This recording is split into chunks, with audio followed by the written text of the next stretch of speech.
Hi, breasties. All right, here we are. We're going to talk about my implant, like why did I implant, and then why did I explant? And I'm going to do mine all in one video today because my why did I implant story is pretty quick and to the point. Essentially, I was about 25 years old.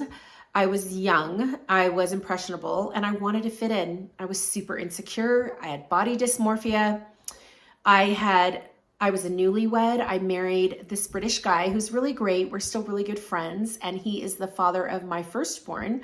And I wanted to fit in. He was a roadie. He worked for U2, the Stones, um, Madonna, like he worked for every huge rock and roll band, and we were traveling the world. I was living the life of luxury because I was a flight attendant and he was a roadie, and we traveled the world. So I just wanted to fit in. I wanted to boost myself up in my self-confidence after being around so many beautiful women all the time, backstage, what have you, at all the dance parties and all over the world. I just wanted to give myself a boost. Being a flight attendant, being standing up in front of a bunch of people every single day, I wanted to feel more confident. Little did I know that they would make me so sick, and it didn't take long. Literally 30 days after having my implants, I started to feel the repercussions. I got a rash from head to toe. I went to the doctors. I tried everything to find out what was wrong with me. I even flew to Thailand, and I did like a 6-day detox colonics. Like it was crazy because the doctors kept telling me that my implants weren't the problem. And at that point in the late 90s, no one was talking about breast implants being really, really bad for you. So I kept them in because of my ego, because I love them, because I didn't want to hear the other voices in my head telling me that these could be the problem. Fast forward, I breastfed my first daughter, and then I had my second daughter at the ripe old age of 45. And that was when a lot of my ailments really came crashing down. I learned a lot about my 3 autoimmune disorders in connection with also having the gene mutation of MTHFR. And it was like the perfect, it was like the perfect storm, across my body. And my ailments just enhanced. My second husband, who I'm still married to and I absolutely adore, and he was like, your problems are your implants. And I was like, nah, no, they're not. And I actually got angry at him. My ego was in the way. I couldn't hear what he was telling me or what my body was telling me. All right. So my glasses started fogging up because I just got really, really hot. Not a hot flash. I have the heater on and I probably should shut it off. But anyway, back to the story. After giving birth to my second daughter, I breastfed her as well. And breastfeeding was really hard for me with both girls. In fact, there were times I remember nursing going, this is harder than giving birth. It was so painful. And I thought it was the norm. Okay, I got really hot and I had to put my hair up and shut the heater off and come back to you. So hopefully I can splice these together and put them together, whatever they call it. But yeah, I just wanted to come back here and finish what I was saying. So I got really sick. I have, again, 3 autoimmune disorders: Sjogren's disease, antiphospholipid syndrome, which is a rare blood clot disorder. And then I have Hashimoto's, which was diagnosed with my first born, and then the MTHFR. So that's where I was at. It was a brutal time in my life post giving birth at such an older age. The demise happened quite quickly.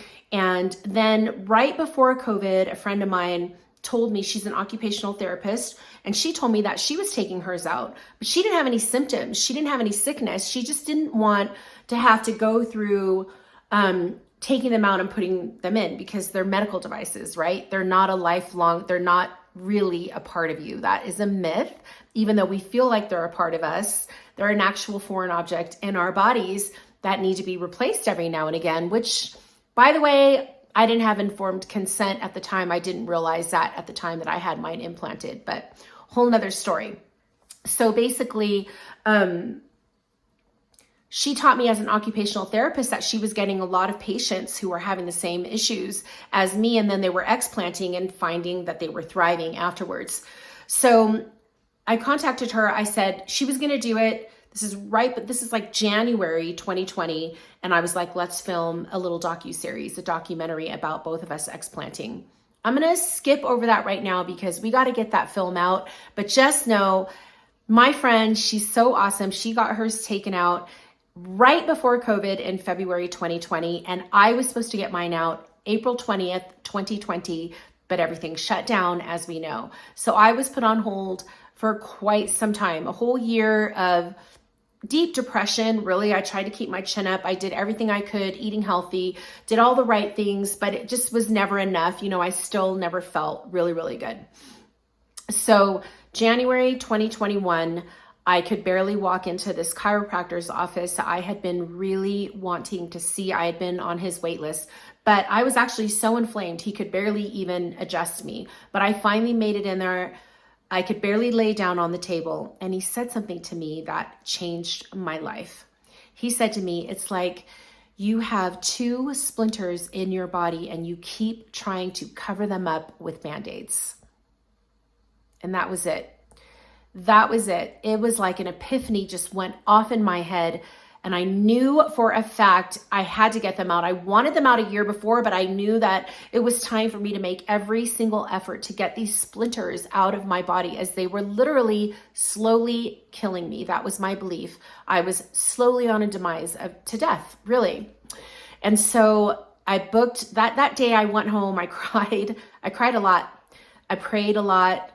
I felt sorry for myself. I was angry. I was,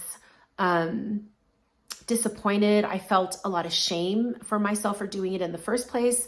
I felt a lot of shame for myself for not recognizing these issues sooner.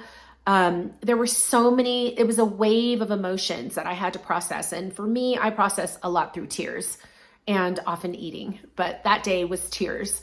Monday morning I found out of a doctor that was really great in La Jolla. If you need his information, I'll tell you it.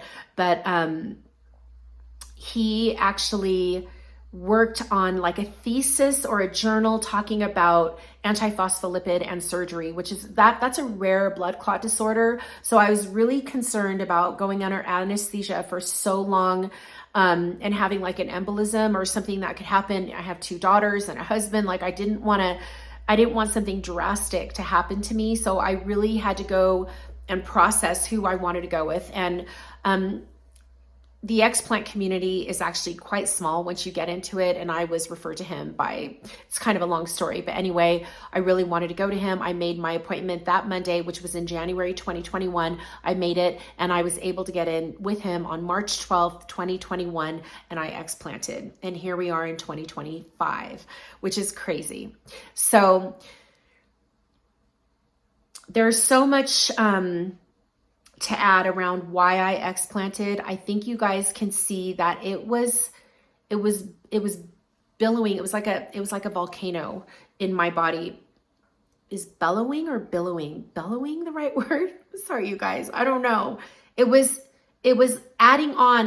It was growing and growing and growing, and I was getting worse and worse and worse. I was a time bomb ticking, and I needed to get them out of my body. And when I got them out, the first thing I noticed was that I could breathe. That deep breath. Do you guys, if you have implants right now, are you able to really take that really deep breath in through your chest and feel it come in like feeling your lungs inhale and exhale? I couldn't feel that. The first thing I noticed was being able to take a breath. That was so huge. A couple days later, I noticed that the eczema and rashes on my arms, around my wrist, had gone away. I started to notice a lot of things in my skin, in my eyes changing. I did ebb and flow. I did go up and down in regards to my healing. I felt amazing the first couple of weeks. I digressed. We had to move. There were a lot of moving parts. But once I finally got back in and detoxed again, I started to feel better. Now, I did not have the financial ability. I also live in the mountains, so I didn't have a lot of the things that people in the city have to heal. At the time, there was no hyperbaric chamber where I lived. There was no real solid lymphatic drainage masseuse where I lived as well. There there were a lot of moving parts that I wasn't able to fully take care of myself. Not only because they weren't available, but also because financially I just couldn't do it. I just spent a load of cash to Explant, and we pulled from every single nook and cranny and borrowed money to make sure that it could happen at the time. So in hindsight, and possibly in closing, explanting was the best thing that ever happened to me. I can feel it now, and I know that it took me a very long time to recognize getting to the point that these foreign objects were slowly taking away my joy in my life. I would do it all again. I would do it all again. Yes, I would, because I'm here now. Brooke said the same thing. It's like we're part of a group that is making a difference in helping other women who didn't have a book like this or a story like this to help them through. So I often say that I interrupted God's plan, but did I? Was this God's plan? Am I here to help other people on their wellness journey? I think so. On your explant journey, on your journey towards feeling better. I hope so. I hope I'm part of it. I hope Brooke and I are part of it, and all the other people who are doing guest appearances in this book. I don't know if I'm missing anything, but I think that is where I want to end it because it just feels good. I'm sure we'll keep talking. And thanks for listening, breasties. We got this. You got this. And I'm sure there's more. I'm sure it'll come up. But for now, that is my implant and explant story. All right. Ciao, Bellas. See you.